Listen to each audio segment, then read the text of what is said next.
New court filings indicate Kouri Richins learned 2 days after her husband's death that she was not named in his will. On March 6, 2022, after Eric died from a fentanyl overdose, Kouri hired a locksmith to drill her husband's safe. The new filings by the prosecution claim it held over $100,000 in cash. It was then that Eric's sister told Kouri that she was the trustee, suggesting Kouri had no right to get into the safe.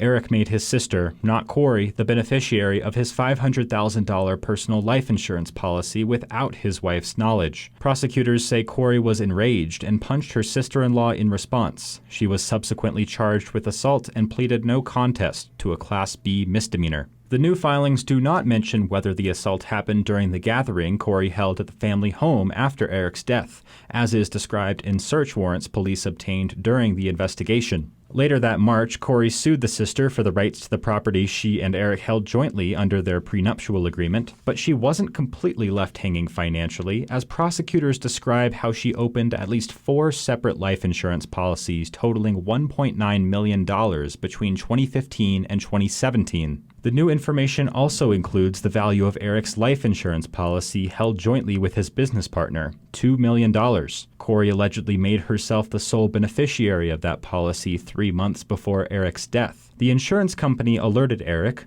and he changed it back, but it's unclear whether Kouri knew he had reinstated his business partner as the beneficiary. The prosecution's narrative indicates a financial motive. As of March 1, 2022, Kouri owed around $189,000 in unpaid state and federal taxes and owed a lender $1.8 million. She allegedly owed Eric himself over $500,000 for financial decisions prosecutors say she made without his knowledge. Prosecutors say Kouri spent money from his bank account, credit cards, his business, and a home equity line of credit on the family home. When he discovered some of the spending in September of 2020, Eric supposedly consulted a divorce attorney and estate planning attorney. That was when he changed his will, cutting Kouri out and his sister in. The new information came a day before Kouri is set to appear in court for her detention hearing, which will determine if she is to be held without bail for the remainder of the trial. But her attorneys motioned for the hearing to be delayed, since the new filings add an additional component to the charge of aggravated murder, explicitly alleging that Kouri killed her husband for financial gain.